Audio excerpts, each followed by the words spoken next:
I'm very grateful to my new friend, William Hubbard, who in the brief time we've known one another has, I think, become a friend, a kindred spirit, and demonstrated to me his extraordinary integrity, his commitment to justice, and the spirit of collaboration, which I appreciate tremendously. I was actually thrilled when he invited me to give this talk months ago, but I felt sure I couldn't fit it into my schedule. And then he very wisely enlisted the support of my former dean, Phoebe Haddon, to whom I never say no, and here I am. Seriously, this has been, as you can imagine, a trying week, and I'm going to be off script, I think, on several occasions during this talk. It's been trying not only because LDF has been deeply involved with the issue of police violence against unarmed African Americans, but also because I've lived in Baltimore for more than 20 years, raised my 3 now grown children there, and I continue to live there 4 days a week in my position at LDF. And so many of the issues I've worked on and advocated around for years in Baltimore and that are very familiar to Dean Haddon came to a head this past week in what you all saw on your televisions. The reality of racial profiling, of police brutality, of housing segregation, of lack of adequate public transportation, failing schools, and most of all, the absence of employment prospects that offer the hope of a future and an opportunity for working-class Baltimore men, women, and teens. The urgency of all these important challenges was on display in Baltimore over the past 2 weeks. And although, of course, it was Baltimore that was the most recent focus of our attention, there are so many American cities and counties that grapple with these critical concerns. This has been a strange time in many ways, very challenging, extremely exhausting. I don't think I've slept a full night since August. But out of that challenge is also opportunity. As I tell my staff, you know, the biggest lift for LDF is getting people to pay attention. And right now, America's paying attention. So we feel we really can't take our foot off the gas. So I am here, fresh from Face the Nation this morning. I changed my jacket. And in what was actually, I have to tell you, a very rich, as rich as could be in a show of that, like that, with that format, a fairly rich conversation about the underlying issues in Baltimore that produced what we saw this week, and maybe if we have time for question and answers, we can talk about that. But the reason I wanted to talk to you, and the reason I have been riding circuit, exhausting as it is giving these talks, is because I really believe, as I said to my friend David Wilkins just a moment ago, that we are at a particular moment in which we have an opportunity to move things forward. It's a moment filled with a lot of challenge, a lot of pain, but out of that challenge and pain is this opportunity to make real change happen. This is a period of time in which many people recognize that our criminal justice system is broken. And it's not just people on the left or people on the right. It's everyone. So I think that this is the moment in which we as lawyers have a vital role to play in the repair of what is broken in this country and in strengthening our democracy. Last week in an op-ed, I described us as being in throes of a national crisis. You know, you say those things, and then at a press conference that President Obama was giving, a reporter from MSNBC was asking the president a question and said, "Mr. President, Sherrilyn Ifill, the president of the NAACP Legal Defense Fund, says we're in a national crisis." And it made me a little nervous. I didn't think somebody was going to say it to him, but they did. And, but upon a moment's reflection, I really stood by my analysis. I think we are in a national crisis. The crisis we face is a crisis of confidence. We are losing a whole generation, maybe more than one, who are losing their confidence in our justice system. Increasingly, they believe that the rule of law is selective, unfair, and inequitably applied. And I believe that is a national crisis. Public confidence in the rule of law is essential for the integrity of our democracy, and the loss of that confidence threatens the very foundation upon which our democracy rests. I believe that lawyers, that we as a profession must right now take a proactive, vocal, and strong stance to reverse this course.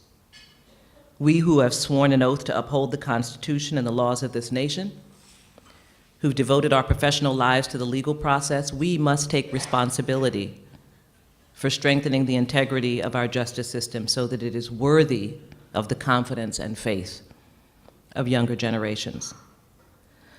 Over the course of 20 years teaching law at University of Maryland Law School, I've always emphasized to my students the role of lawyers as leaders. Whether we deserve it or not, we are regarded as leaders by the broader public. People look to lawyers to rebuild countries ravaged by war, to negotiate peace, to govern and to lead. I would remind my students that both Gandhi and Mandela were lawyers. I wanted them to step into the enormous responsibility of our profession. And I believe that we are now at a moment when we must step into the responsibility of addressing forthrightly and honestly the ongoing existence of inequality and racial bias in our justice system. This is not a job for civil rights lawyers alone. We need the entire profession, criminal defense lawyers and prosecutors and business lawyers and family lawyers and judges, everyone to step up and to examine what role we and our colleagues can play in addressing the inequities that are increasingly on glaring display for all the world to see. For me, the stakes are pretty high. My entire organization's history is premised on the idea that the law can be a vital tool for rooting out inequity. Our first director counsel, Thurgood Marshall, worked with a band of lawyers under the tutelage of the great Charles Hamilton Houston. And they were Black lawyers who were not recognized by our laws as being full citizens. And yet they used the law to establish that citizenship.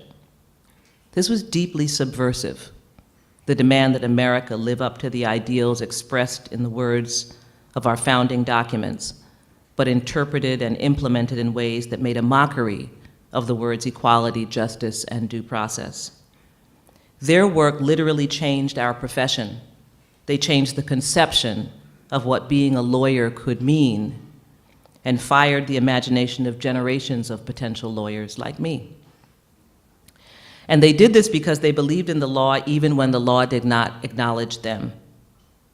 They convinced African Americans across the country to believe in the law as well.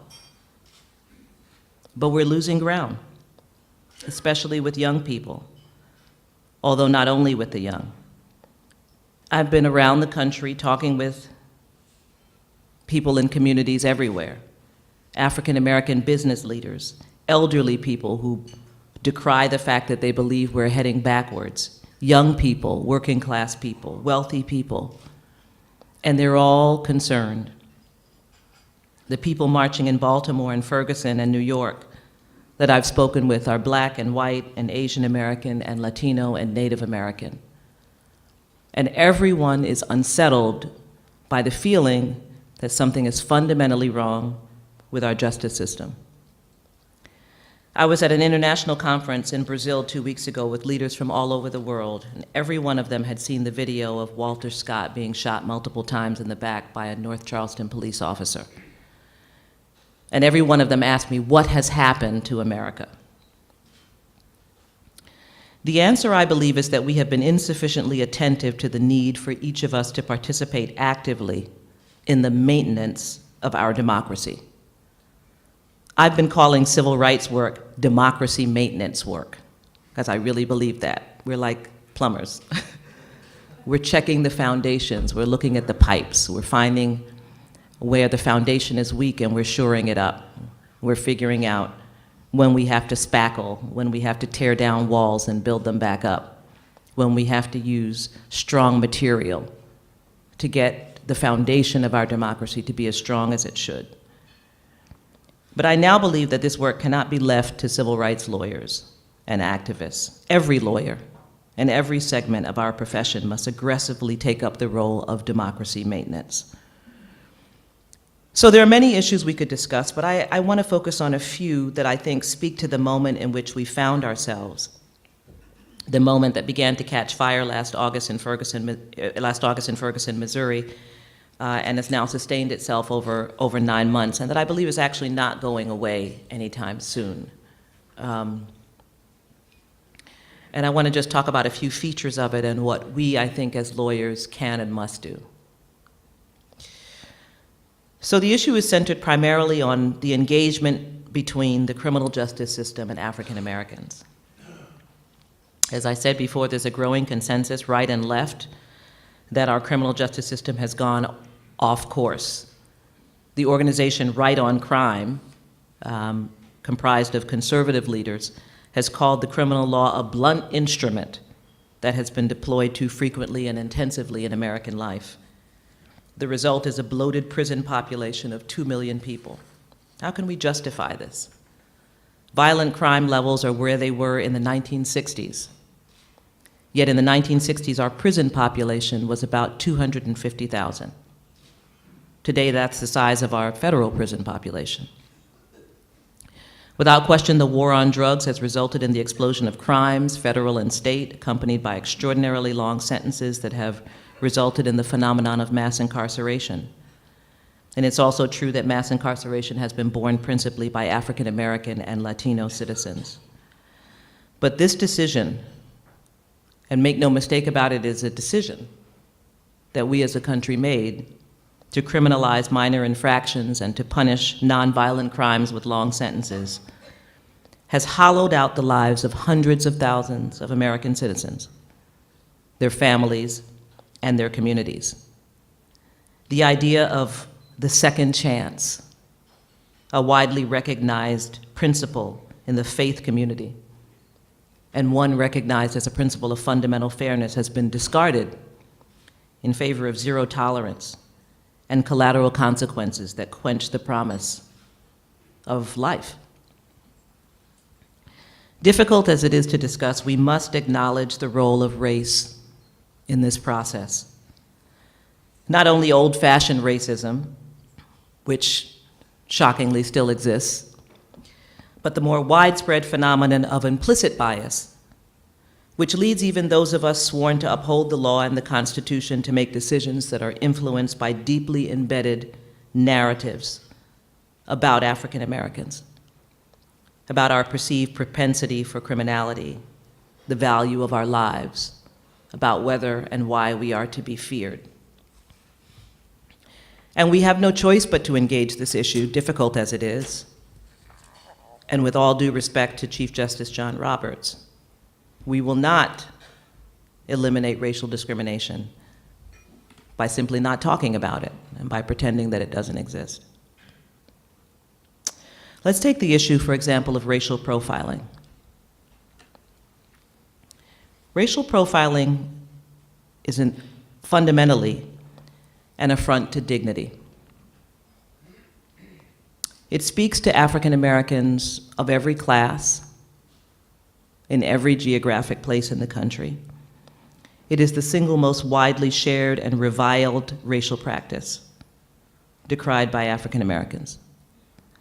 And this is because it speaks to the ongoing reality of second-class citizenship in this country. 150 years after the passage of amendments to our Constitution specifically designed to confer full citizenship on Black people. Racial profiling is our humiliation. It embarrasses us. It makes us angry. It tells us that no matter what our level of success, our level of education, how properly we speak, where we live, we will always be regarded by the common denominator of our race. And yet, despite the affront of this practice, the End Racial Profiling Act has languished in Congress for years, shows no signs of moving. And racial profiling is important because it lies at the base of many of the issues that follow it. This week was the perfect example as we looked at what happened to Freddie Gray and his encounter with the police. Yes, Freddie Gray's spine was severed while he was in the custody of the Baltimore City Police. But why was Freddie Gray in the custody of the Baltimore City Police? The explanation that the police officers offer is that Freddie Gray made eye contact with them and then began to run. Made eye contact with them. Made eye contact with them and then began to run. And they chased him. And then they said he had a knife in his pocket. A switchblade, they said, which of course turned out not to be a switchblade. It's the profiling that produces the encounter, the engagement, that first touch. And once the touch happens, we really don't know what's going to follow subsequently. So we have to engage this issue of the encounter with law enforcement. And the Freddie Gray encounter resonated powerfully with us because of the idea of the eye contact. Should Freddie Gray have walked with his eyes downcast in the face of a police officer?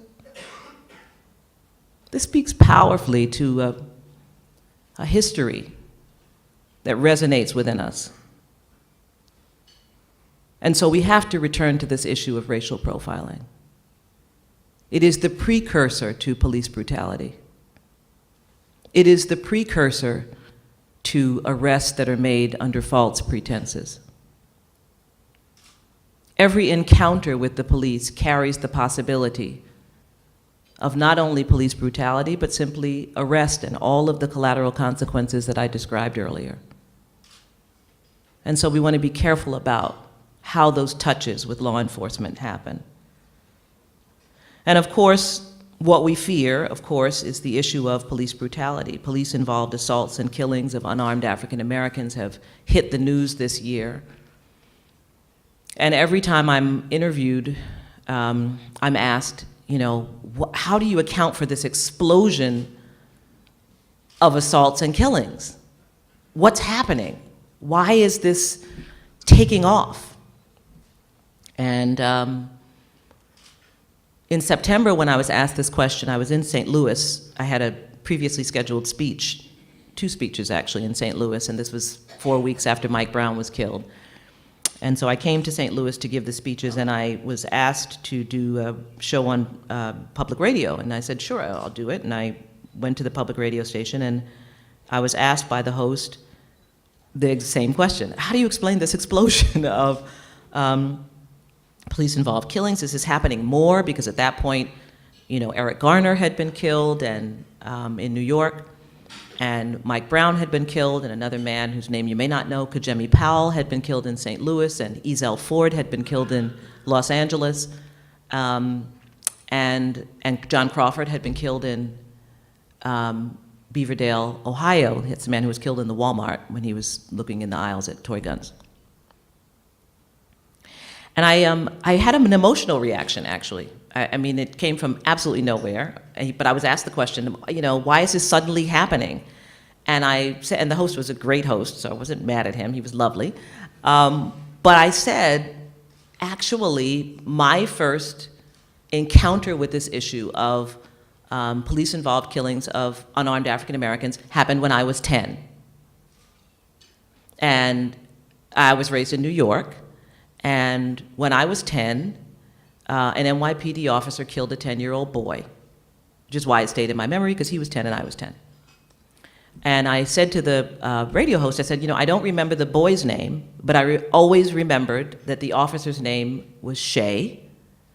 And I remembered my parents talking about it, and I remembered the front page of the Daily News on my coffee table, and I remember us talking about it at the bus stop on the way to school, and I remember that he got off. And that's my first kind of memory of this issue, and in fact, frankly, my first memory of kind of even having a conversation about the police. And so I was talking about the fact that these cases have happened before, that this is not new, and that what in fact is new is the presence of cell phone cameras and social media, which allows this communication to happen very quickly. And that produces its own kind of anger because, in fact, at some point, the word, I think, of black people should be believed.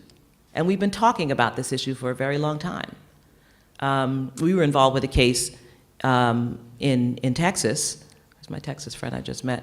Hello, there you go. Robbie Tolan, you may remember, the minor league baseball player who was, shot by police officers on his parents' driveway. He survived, which is probably why you don't know his name. He will never be a major league baseball player. His father was a major league baseball player. But he was followed home and then shot on the driveway by the police officers. We were involved in that case, but it never came to kind of national consciousness. When I got back to my hotel room after doing the radio show, I'm very into Twitter, and which is a social media. Yeah, okay. I'm talking to lawyers. I know I gotta. When I got back to my hotel room, someone had tweeted me, I found the case you were talking about, and they attached a link to an article in the New York Daily News. And what was shocking, and I shared it, I have 9 brothers and sisters, and so I immediately sent it to them saying, do you remember the case? And what amazes me that, the officer's name was Shay, I actually remembered that. The boy's name was Clifford Glover, and to my great satisfaction, just 2 weeks ago, Jim O'Dwyer wrote an article about it in the New York Times. He was 10 years old. He was walking with his father on a Saturday morning. They would go to a junkyard where they collected scrap metal for money. An unmarked car rolled up next to them. 2 plainclothes police officers got out, began to chase them, shot the boy, who was 10 years old. The police officers kind of exulted at having shot him. They apparently thought he was a robbery suspect, even though he was a little boy. And the officer was actually indicted and went to trial, which is extremely rare in New York, but he was acquitted. Just 2 weeks ago, Jim O'Dwyer wrote about the case, and he wrote about the case and confirmed many of my memories, and at the time there was unrest, there were riots, it was exactly the same. I mean, people just kind of don't remember that it happened. But what Jim O'Dwyer wrote about was what happened to Clifford Glover's family, which completely fell apart after his killing, because in fact, his family was kind of harassed by the NYPD in an effort to prove that there was a gun, which in fact there was not. His mother became mentally ill. The children had to go to foster care. The whole family just fell apart, which was something I hadn't even thought about. I thought about kind of the political implications of it, but not the personal cost of this terrible event. But I say all that to say that this has been going on for a long time, and we haven't been believed. So there's some satisfaction in the fact that the consciousness of America has been awakened, and this has happened before in the civil rights movement, where people did not know the conditions in which African Americans lived, for example, in communities in the South until they saw Selma, until they saw those dogs, until they saw those fire hoses, and so that's important. But I think we need to recognize what the significance of this is. The idea of the racial profiling combined with the possibility of police violence against unarmed African Americans requires African American parents to become complicit in the reality of second-class citizenship. Because we have to have with our children the talk that you've been hearing so much about.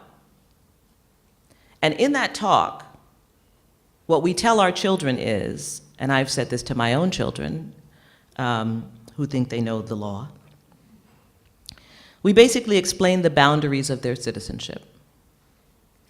And we beg them to comply with those boundaries in order to save their lives. This is a matter of profound pain and humiliation and anger in the African American community, and it should be an affront to every American. I've had this conversation very recently with very powerful African American business leaders, and they're angry. They have the talk with their children. This is across class. And what I tell my children is, shut your mouth, do whatever they tell you. If they violate your rights, I'll deal with that tomorrow. Live to see tomorrow. That's the conversation we're having with our kids. Not about criminals. That's a conversation too. But about encounters with the people who are sworn to protect them. So what I've been talking about recently is the need for training of police officers. And I really believe passionately in the importance of this. I believe that we are doing a disservice to our police officers in the modern era by failing to provide this training. And this is an issue we've been pressing with the Department of Justice since last August. The Department of Justice provides over $1 billion in grants to police departments around the country. And I'd like them to keep providing it, but I'd like them to condition that money on training. Not the training that is currently in vogue, the training in new equipment and smartphones and shooting your gun better and all that stuff, which is really important.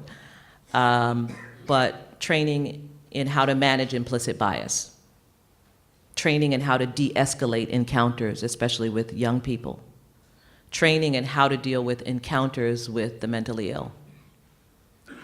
And then, of course, no training works without supervision, so encouraging strong supervisory regimes within police departments to enforce that training.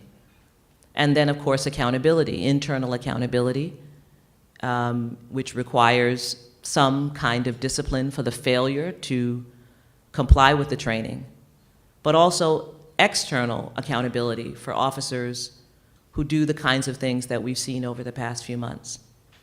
And we can talk more about that, my own belief in what needs to happen as it relates to outside accountability. But suffice it to say, this is not a matter that can only be managed by the police. William knows that I believe that prosecutors play a role here and must honestly examine the role they can play in undermining the culture of impunity that has surrounded police brutality. I had bittersweet feelings in Baltimore on Friday when spontaneous celebrations broke out all over the city after the announcement of the indictment of the officers. Why should we dance and sing and celebrate simply because we believe that the legal system has done what it's supposed to do? This should be a matter of course. And of course, we don't know what the outcome will be. These officers are entitled to a trial by an impartial jury who will decide whether they are innocent or guilty of the charges. But prosecutors have a lot of power, a lot of discretionary power. Prosecutors actually know who the bad cops are. Prosecutors have the ability not to accept bad arrests from cops who have violated the law. Prosecutors have obligations themselves that they must comply with. Obligations to turn over exculpatory evidence, for example. And so there's a role for prosecutors to play in examining their own world and their own conduct. Every time an individual is exonerated after having spent decades in prison for a crime they didn't commit because a prosecutor didn't turn over evidence, further undermines public confidence in the justice system. And so prosecutors, I believe, should have a zero-tolerance policy in their office on failures to comply with Brady.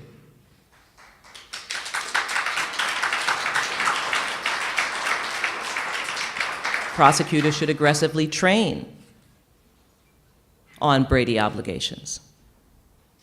You're holding in your hands the integrity of the profession. You cannot release a man after stealing 20 years of his life and give him a mere pittance and apologize, say you're sorry. When these young people are saying Black Lives Matter, it's a question. Do they matter? What's 20 years of your life worth? What's 20 years of my life worth? simply because you're not educated, even if you're a thief.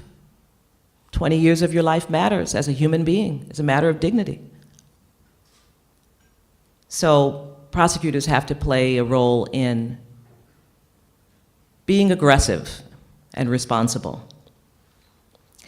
And then there are issues of access to justice that are important. We had some issues in Baltimore this week around the issue of bail and how bail gets set. One of the issues that people are talking about today, and you may have seen it on CNN this morning, the parents of Alan Bullock were actually very powerful in their conversation about their son. Alan Bullock is the young man who violated the law without question by vandalizing a police car outside Camden Yards, the baseball stadium, on Friday night during the unrest. His parents saw the video, and they convinced him to turn himself in. And he listened to his parents, and he did turn himself in. And bail was set at $500,000. Now, considering that bail has been set at about $350,000 for the officers charged with killing Freddie Gray, the $500,000 bail, which his parents cannot meet, and so he remains in jail, is a topic of conversation in Baltimore. Our city has been engaged in this issue of bail reform for some time, as Dean Haddon knows. All of you know that being released on bail increases your likelihood, actually, of being acquitted, right? You get to participate in developing your defense and so forth. And yet, as a matter of course, people in Baltimore end up spending months in prison and ultimately pleading guilty, even innocent people, simply because they're too poor to meet bail. So the whole issue of bail and bail reform has to be engaged. And then, of course, it's not just about the criminal justice system in terms of access to justice. It's also about, civil Gideon issues, which we must return to, and the unmet legal need of so many in this country. I don't mean to suggest that there's not a role for the people that I tend to have common cause with to play also. Defense attorneys are not exempt from the obligation to elevate confidence in the profession. Cases involving grossly inadequate representation by defense counsel, especially in capital cases, also reverberate throughout our communities.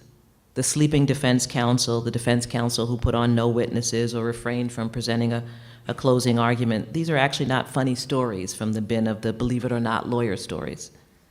They besmirch the entire profession, and they work a profound injustice against defendants who, by virtue of their penury, have to accept whatever counsel they get. Now, I understand that there are laws in places like Alabama that limit the amount that defense counsel can receive as remuneration and in capital cases, and they seem designed to ensure that that the defendants in those cases receive the worst counsel they could possibly get, but we've got to take responsibility for that as well. And of course, judges have a vital role to play. And I'm just delighted at my table to hear what some really extraordinary judges are doing, who have the courage and the integrity to take responsibility for the human lives that they encounter, and who, with no funding, are creating programs that speak to the humanity of the people whose lives they essentially have control over. That's the kind of responsibility I'm talking about. Not passing the buck, not simply decrying the inequities in the system, but taking our power as lawyers to elevate the system. I'll close and say this, that one of the reasons why this is so important at this moment is because, I'm in the business of telling people who feel that they have no recourse that they have no power to trust the law. That's what I do. I say, I know this happened. I know that this is what happened on the job. I know that they changed, the voting system so you can't vote. But let us handle this. Let us work with you using the law to vindicate your rights. But the more the public loses confidence in our justice system, the less they believe me. And if they don't believe me, well, what recourses will they take? That's what I mean when I say it threatens our very democracy. That if I no longer can be credible, if even I stumble over the words, because frankly, I know what the likely outcome of the case will be, then we're moving towards a system in which people believe that they have to take the alternative recourse. None of us want that. I'm a lawyer like you. I've sworn my professional life to uphold the law, and I believe in it. But I need us to partner together. And this is the time to do it, because everyone's paying attention, because people know something's wrong, because it's not as though we don't know what the solutions are. We just need the will, the courage, the perseverance, the seriousness of purpose, and the collective action to make real change happen. This year is LDF's 75th anniversary. And although for some people it sounds like very old, I'm reminded of the fact that last year we celebrated the 60th anniversary of Brown versus Board of Education, which means that we have only been a country without legal apartheid for 60 years. Like, in equality terms, we're really a baby country. That's why I give us a pass on some things, because I know we're just babies. We're just teenagers. So it's early days yet. We still have a great deal of work to do. But I assure you, this is the moment to move on criminal justice reform. And I'm hoping that you all feel the same way. Thank you.